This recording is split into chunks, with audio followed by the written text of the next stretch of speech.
Akshaya Tritiya April 30, 2025 వస్తుంది. అక్షయ తృతీయ నాడు ప్రధానంగా వస్తున్న ప్రశ్నలు ఏంటంటే బంగారం అక్షయ తృతీయ నాడు కొనుక్కోవాలని. అక్షయ తృతీయ నాడు బంగారం కొనుక్కోవాలని మనకి ఎక్కడ శాస్త్రాలలో లేదు. అదంతా వారి ఒక నమ్మకాల వ్యవస్థ, కానీ ఎక్కడ కంపల్సరీ అనేది ఏం లేదు. మీకు డబ్బులుంటే ఏ రోజైనా కొనుక్కోవచ్చు. అక్షయ తృతీయ నాడు చేయాల్సిన పనులేమిటి, చేయకూడని పనులేమిటి అంటే చేయాల్సింది ఏంటంటే ఇవ్వాలి. అక్షయ తృతీయ నాడు ఇవ్వాలి అనేది తెలుసుకోవాలి. అంటే ఇవ్వడము, దానము, త్యాగము అనేది అక్షయ తృతీయ నాడు ఏదైతే మీరు దానము కానీ ఒక త్యాగం కానీ చేస్తారో అటువంటి సిమిలర్ ఎలిమెంట్స్ మన జీవితంలో ఆకర్షించబడతాయి. అంటే ముందు ఇవ్వడం నేర్చుకోండి అనేది ఈ ప్రకృతి అక్షయ తృతీయ నాడు మనకు నేర్పుతుంది, ఈ యొక్క విశ్వం. అయితే ఇవ్వడము అంటే ఏమి ఇవ్వాలి? ఇప్పుడు ఒక రైతు ఉన్నాడు, రైతు ఏమి ఇవ్వాలి? అతను ధాన్యాన్ని, అతను గుప్పెడన్ని విత్తనాలను భూమికి ఇవ్వాలి, భూమిలో చల్లాలి ఆ రోజు. అందుకే ఆ రోజు ఆరుకుంటారు. అంటే ఆరుకోవడం అంటే మనకు ఉగాది తర్వాత మళ్ళీ అక్షయ తృతీయ కూడా కొందరు రైతులు ఆరుకుంటారు. తెలంగాణలో ఆరుకోవడం అంటారు, అంటే పూజ, అక్కడ భూమి పూజ. ఎందుకు అక్షయ తృతీయ అంటే ఆ రోజు 3:30 ముహూర్తం, అంటే మనకు ఎటువంటి వర్జాలు ఉండవు అక్షయ తృతీయ నాడు అని మనకు జ్యోతిష శాస్త్రం కూడా చెప్తుంది. ఆ రోజు భూమి పూజలు ఇవన్నీ చేసుకుంటే మంచిదని. అందుకు అది కాబట్టి అక్షయ తృతీయ నాడు చల్లాలి. ఏదైతే విత్తనాలు గుప్పెడని అక్కడ చల్లితే తర్వాత ఇయర్ అంతా వచ్చేదానికి మనకి ఎక్కువ వస్తుంది. అట్లనే ప్రకృతికి ఇచ్చేదాంట్లో మొక్కలు నాటడం కూడా ఆ రోజు అక్షయ తృతీయ నాడు ఒక మొక్కైనా నాటడం వలన విశ్వానికి నువ్వు ఏం చేస్తున్నావు, ఒక మొక్క నాటడం వల్ల ఈ ప్రకృతికి మేలు చేస్తున్నావు. అంటే ఇచ్చే పనులు చేయండి. ఎవరైనా ముసలి వాళ్ళు ఉన్నారనుకోండి, వృద్ధులు కానీ ఇంకా ఎవరైనా లేని వాళ్ళు కానీ, ఒక వృద్ధులు ఎండలో నడుస్తూ పోతున్నారు, వాళ్ళకొక ఆ రోజు గొడుగు కొనియాలి. వాస్తవంగా గొడుగులు అంటే ఎండాకాలం కాబట్టి సీజన్, చల్లటి మంచినీళ్ళ కుండ ఇవ్వాలని అంటారు. అంటే వాళ్ళకి లేని వాళ్ళని చూసి ఇటువంటి దానాలు చేయాలి. ఈ దానాలు చేయమన్నది అక్షయ తృతీయ. బంగారం కూడబెట్టుకోమని చెప్పలేదు అక్షయ తృతీయ. కాబట్టి ఏది నువ్వు దానం చేస్తావో, ఏది త్యాగం చేస్తావో ఈ భగవంతుని కోసం కానీ, ప్రకృతి కోసం కానీ, మానవ సేవ కోసం కానీ, గోసేవ కోసం కానీ, గురుసేవ కోసం కానీ ఏదైతే దానము త్యాగము చేయబడుతుందో అది నీ వైపుకు నువ్వు ఏ భావముతోనైతే ఇస్తావో అది నీ వైపుకు 100 రెట్ల వేగముతో వస్తుంది అనేది అక్షయ తృతీయ. ఇంకా మీరు ఇక్కడ ఏ పోర్షన్ అయినా పెట్టుకోవచ్చు. కాబట్టి ఆ రోజు గుళ్ళల్లో దానాలు చేయడము, అన్నదానాలు చేయడము, ఇంకా యజ్ఞం చేయడం. యజ్ఞం అంటే ప్రకృతికి చాలా విశేషమైన లాభాన్ని, విశేషమైన ఒక మేలును చేకూరుస్తుంది. కాబట్టి ఈ యజ్ఞంలో వాడే ఆ ద్రవ్యాలు కానీ, లేకపోతే యజ్ఞంలో మనం ఇచ్చే ఆహుతులు కానీ అవి నేరుగా అగ్ని రూపకంలో మీ ఇష్టదైవాలకు రీచ్ అవుతాయి. కాబట్టి దాని ద్వారా మీకు ఏమవుతుందంటే ఏదైతే మీరు చేస్తారో అది మీకు పెరుగుతుంది. ఇది ప్రధానంగా తెలుసుకోవాల్సిన విషయం. కాబట్టి యజ్ఞాలు చేయడం, ఆ రోజు ధ్యానం చేయాలి.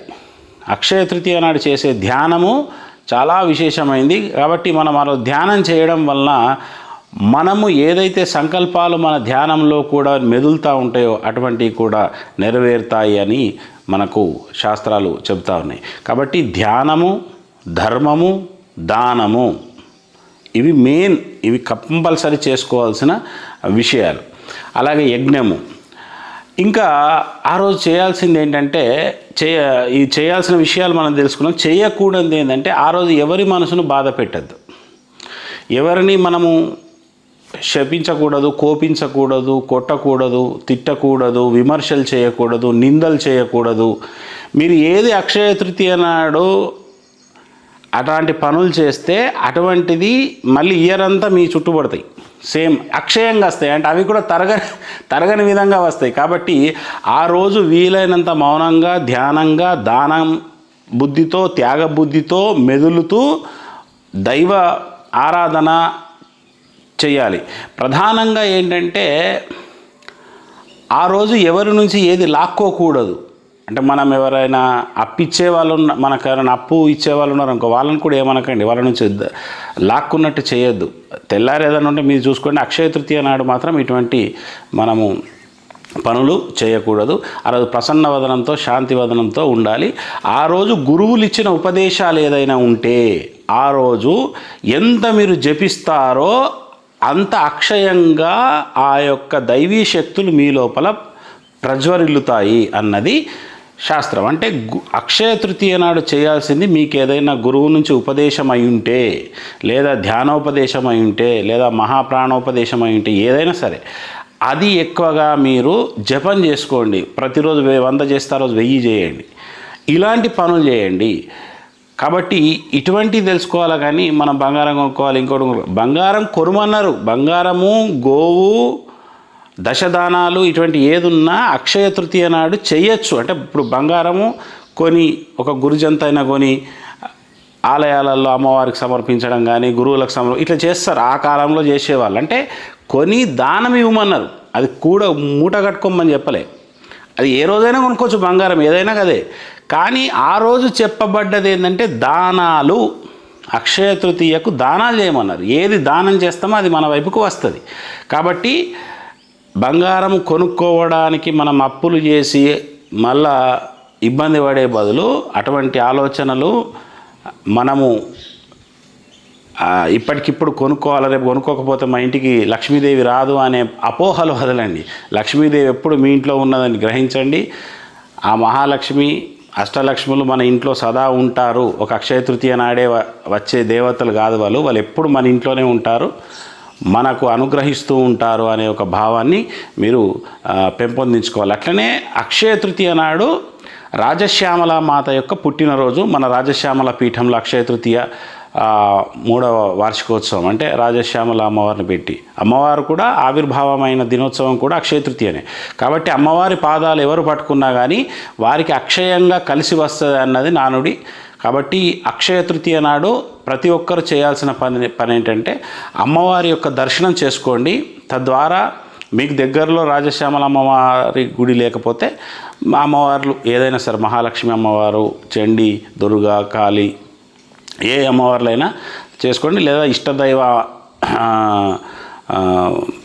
ఇష్టదైవాల గుళ్ళు వెళ్ళి దర్శనం చేసుకోండి. కంపల్సరీ అక్షయ తృతీయ నాడు గుళ్ళల్లోకి వెళ్ళి మీకు తోచినంత పువ్వు పత్రు అంటారు కదా, తోచినంత అక్కడ దానం ఇవ్వండి. ఏదో ఒకటి, చిన్నదో పెద్దదో, 10 రూపాయలు, 5 రూపాయలు, మీకు ఎంత వీలైతే అంత. అంటే 15 అంటే మరి 15 పోయి ఉండి లేసేది కాదు, అది కాదు.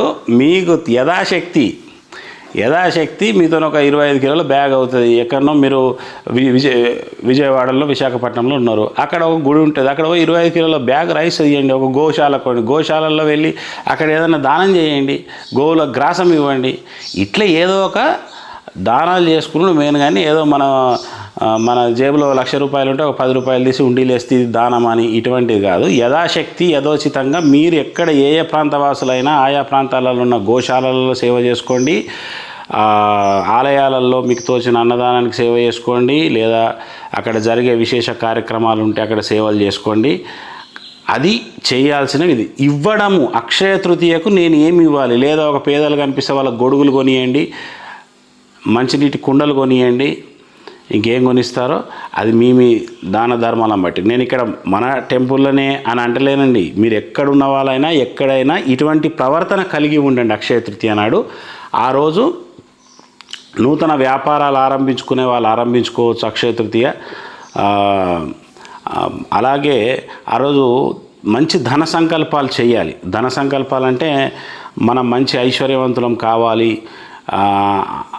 పరిపూర్ణ ఆరోగ్యంతో ఉండాలి అని భగవంతుణ్ణి ఒక మంచి సంకల్పాలు చేస్తూ ప్రార్థిస్తూ ఆ అక్షయ తృతీయను గడుపుకోవాల్సిందిగా నేను మీ అందరికీ సూచిస్తున్నాను. అందరికీ ఆ రాజశ్యామలాంబిక దివ్య ఆశీస్సులు.